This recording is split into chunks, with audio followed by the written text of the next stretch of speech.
Hello, everyone. My name is Tayen, and in this short video, I will show you how to model and analyze a two-story concrete house using S-frame. So before we begin, this is the architectural view that we have for our house. And in this short video, we're going to focus on building the geometry, creating load cases, defining area load panels, and assigning loads to set area load panels.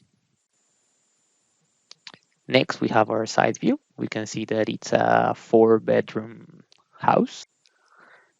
And on the top views from the first and the second floor, this is what's going to help us build our model. So what I want to do now is to open a new file, and we come up with this dialog. We're going to click our units to metric here and here. Further, I'm going to select a model type 3D frame because it's going to help us. And then the building code concrete and steel database is going to set to the default settings. And click on next. And important to create a regular framework because it's what's going to help us create our geometry. In this next dialog, we can edit the geometry of the framework. The folder base name is going to be the default, so not relevant for this case. Now the story height, it's always going to begin at the set 0 coordinate.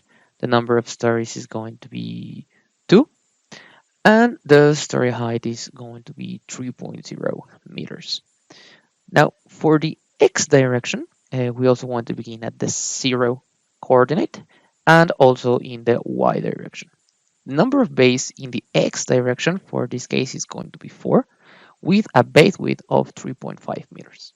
The number of bays on the y direction is going to be also 2, with a 3.5 meters bay width. So we're going to have square base. After clicking the OK button, we now have this regular framework. We still need to make some minor adjustments in order to have the exact same geometry, but this step will save us a lot of time. Now that we have our geometry, we want to add the loading. We're going to have the dead load, the water and gas tanks, and the solar heater.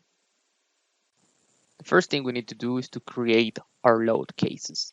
So we go here to the loads window, and then over here, we go to the create new load case button. And we have now this dialog where we can create our first load case. It's going to be the soft weight load case with a gravitational factor of less 1. Click on OK. And we have here the first load case, which is soft weight. Now we create a new load case, which is going to be the death load case. And now we can just repeat for the remaining load cases. Now we need to assign the area load members by clicking in the area loads member folder, which is right here. We will see now all of these unselected objects. We can select them all very quickly with the Select All tool at the top of the screen. This will highlight all of the members that are now available to receive an area load. We can finish the operation by right-clicking on the folder name and click on Update Open Group. Now to create the area load panels, we need to go to the Geometry window and then click on the Panel Elements tool. And we need to click on all of the joints that are going to be part of the panel, preferably clockwise. After clicking on each one of those joints, we're going to have this pink area load. When we have finished creating the area load panels, we're going to have something very similar to this. We can go to the span direction tool just to see how our spans are going to be. Now to add the loading, we go to the loads window and then to the area load tool, and we need to select the correct load case that we want to add.